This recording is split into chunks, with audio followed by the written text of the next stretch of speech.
Assalamualaikum warahmatullahi wabarakatuh. Wassalatu wassalamu ala asyrofil anbiya'i wal mursalin wa ala alihi washabihi ajmain, amma ba'd. Rabbi shrah li sadri wa yassir li amri wa hlul 'uqdatam min lisani yafqahu qawli. Ya ayyuhalladzina amanu kutiba alaikumus syiyam kama kutiba alal ladzina min qablikum la'allakum tattaqun. Puji syukur senantiasa kita haturkan kepada Allah Subhanahu wa taala yang mana pada kesempatan malam ini kita masih diberikan kenikmatan sehat. Karena dengan sehat ini insya Allah kita bisa full ya menjalani Ramadan. Amin ya rabbal alamin. Dan yang kedua, kita tetap semangat menjalani ibadah, rangkaian ibadah selama bulan Ramadan ini, baik itu yang sunnah maupun yang wajib.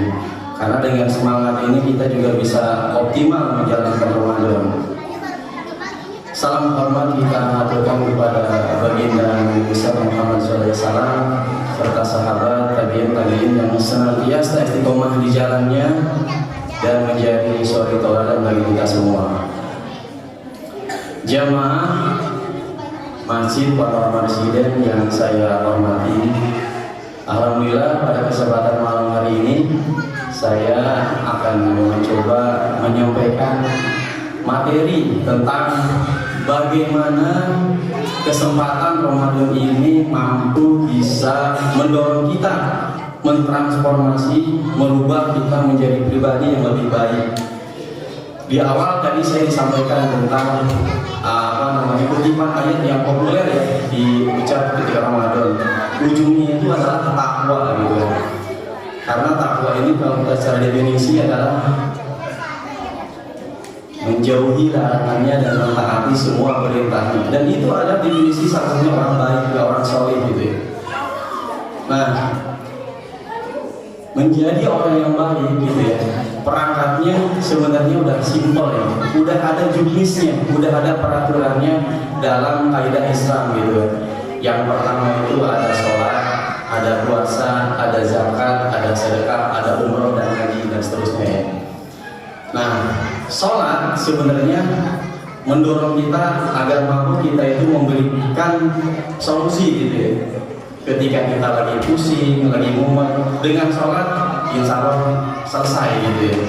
Sebagaimana kalau kita ingat ya kisah Nabi ketika Nabi itu pernah mengalami suasana yang sangat tertekan ya, depresi ya, ketika ada peristiwa pamannya Abu Thalib itu sebagai pelindung dakwahnya Nabi ya, dan salah satu pamannya Nabi, yang kedua istrinya Nabi, Siti Khadijah. Dua pelindung ini dan dua yang memberikan motivasi dakwahnya Nabi dalam waktu berdekatan meninggal gitu, wafat. Dan Allah saat itu mengisra mi'rajkan Nabi gitu. Dan itu salah satu akhirnya sholat itu diturunkan menjadi salah satu kewajiban di kita umat Islam. Yang kedua puasa ya. Nah, puasa sebenarnya dalam riwayat keterangan disampaikan berapa banyak orang yang puasa yang hanya mendapatkan pahala hanya sekedar minum dan sekedar menahan makan dan haus gitu. Sebenarnya kalau kita melihat dua rukun puasa gitu, dua rukun puasa itu kan ada berapa tuh? Ada dua ya. Yang pertama dunia, yang kedua itu adalah menahan diri dari lapar haus dan menjima suami istri ya, dari matahari terbenam sampai terbitnya matahari sampai ini terbenam gitu ya. Itu cuma dua rukun puasa.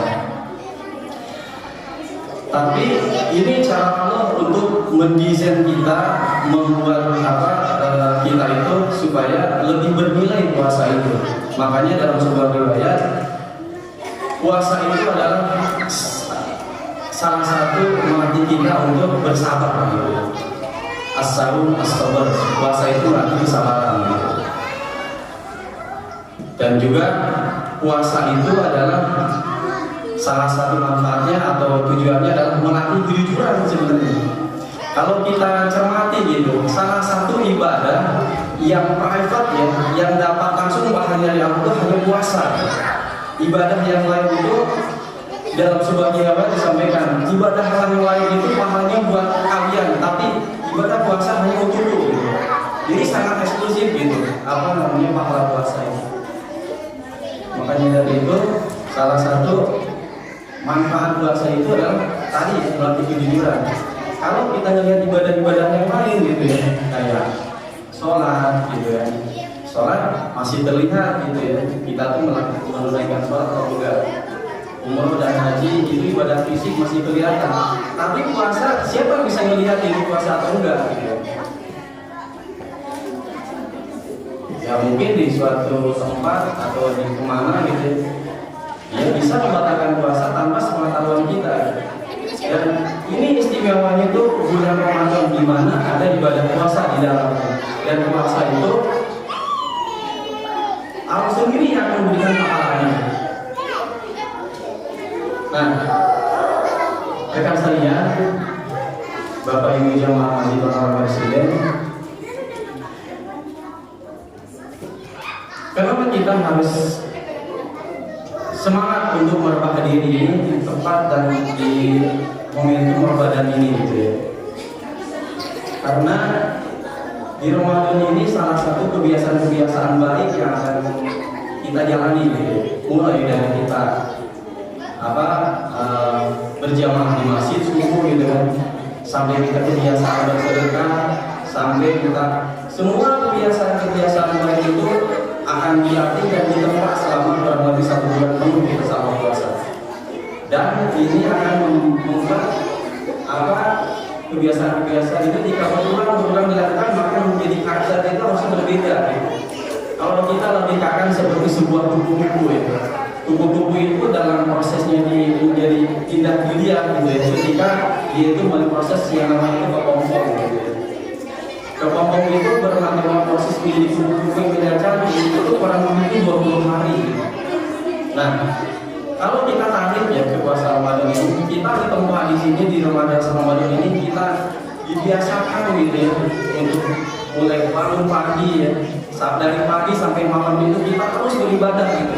Dan kita harapannya dari setelah Ramadan ini kita akan menjadi pribadi yang berbeda, tentunya pribadi yang lebih baik. Gitu. Nah, dalam konteks bagaimana mentransformasi diri kita itu menjadi lebih baik, ada salah satu kisah yang menarik ya dari kisah sahabatnya Nabi gitu kan. Jadi salah satu sahabat Nabi ini mungkin belum pernah ya kita dengar ya. Ini salah satu sahabat Nabi itu salah satu awal dari salah satu sahabat terdahulu dan dia salah satu generasi terbaik ketika dakwah Nabi ini 13 tahun di Madinah gitu. Salah satu sahabat itu yang bernama Suhaib bin Rumi. Aslinya itu Suhaib bin Sinan Ar-Rumi. Kata belakang Rumi itu sebenarnya diambil dari kata Romawi.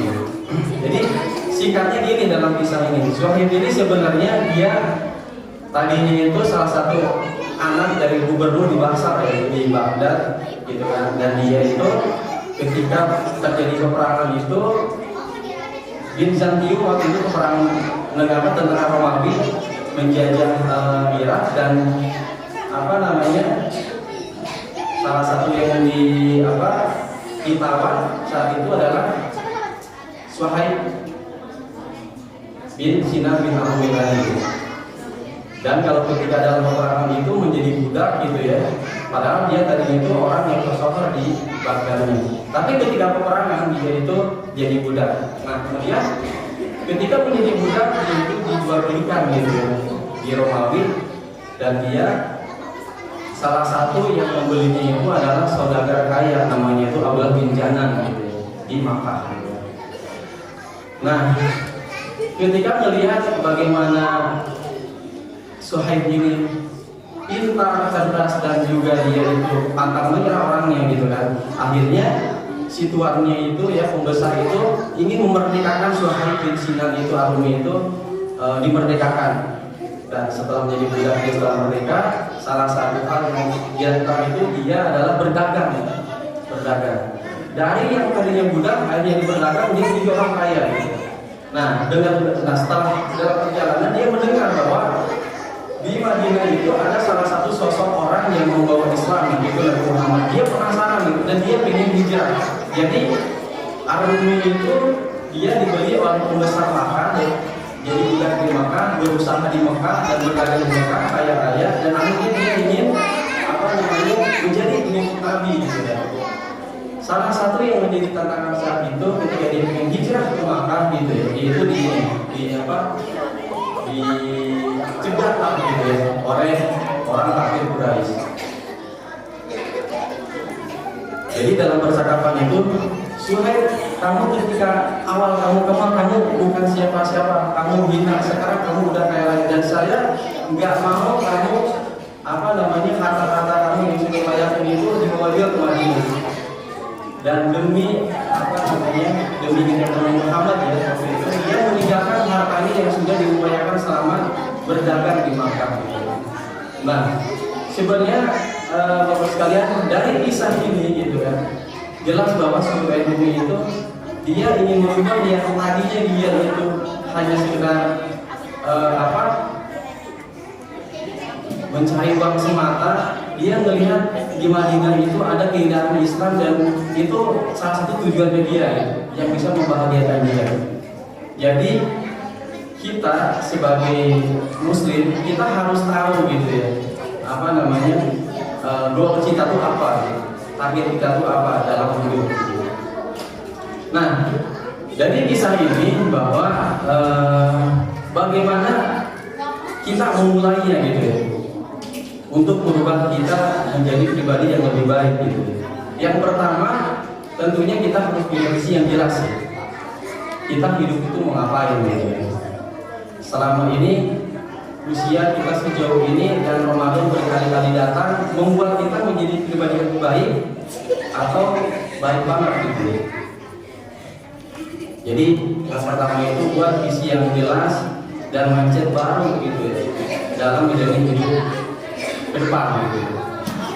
Terus yang kedua gitu kan, bagaimana cara memulai kita, bagaimana mentransformasi diri kita agar menjadi lebih baik. Yang kedua adalah kita harus punya contoh teladan gitu. Siapa profil yang akan kita jadikan contoh? Nah, Bapak Ibu sekalian, sebenarnya contoh yang menjadi teladan kita tentunya adalah sahabat-sahabat Nabi. Sebenarnya dari sahabat-sahabat Nabi ini banyak contoh-contoh yang kita bisa ambil. Mulai dari orang yang sangat pendiam, mulai dari orang yang sangat ekstrovert gitu ya, yang ini, dan juga mulai dari profil sahabat Nabi yang pemberani juga ada gitu. Nah, tinggal kita cocokkan gitu kan dengan diri kita itu batas yang mana. Saya ingat salah satu sahabat Nabi itu ya, dia itu pandai menutup rahasia orang gitu. Sampai ketika, saya lupa lagi sahabat ini siapa, tapi suatu ketika Umar ketika mau menyolatkan orang lain sampai tanya ke sahabat ini, orang ini gimana ketika masuk hidupnya gitu. Sampai kayak gitu. Jadi ada salah satu sahabat Nabi itu berarti hanya menjaga rahasia Nabi gitu, tentang dosa dan aibnya orang gitu. Tapi dia nggak diumbar gitu. Nah, jadi yang kedua itu cari profil ya, cari teladan yang sesuai dengan diri kita, dan itu relate dengan arah dan tujuan kita dalam menjalani hidup ke depan gitu.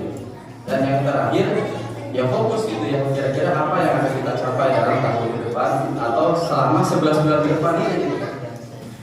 Nah, jadi Bapak Ibu sekalian, Ramadan ini salah satu kesempatan yang baik ya, kesempatan istimewa di mana 1 bulan penuh kita ini akan menjadi salah satu bekal kita dalam menjalani 11 bulan sisa waktu kita ke depan gitu. Indikatornya kalau berhasil Ramadan dalam 1 bulan ini, insya Allah 11 bulan kemudian itu pasti kita akan berhasil gitu. Berhasil setelah Ramadan ini akan berdampak di 11 bulan kemudian gitu. Nah, jadi terkait dengan kesempatan di ceramah ini saya tidak panjang lebar. Poinnya, setiap Ramadan dan waktu-waktu itu kita harus punya target yang jelas ya. Dan setiap Ramadan itu harus punya dampak perubahan yang baik bagi diri kita. Ada kebiasaan-kebiasaan yang harus kita pertahankan selama 11 bulan ke depan. Dan di Ramadan ini kita dilatih untuk menjadi sebuah kebiasaan dan menjadi sebuah karakter pribadi kita yang baru gitu. Mungkin itu aja yang disampaikan. Mohon maaf bila ada kesalahan. Wabillahi taufiq wal hidayah. Wassalamualaikum warahmatullahi wabarakatuh.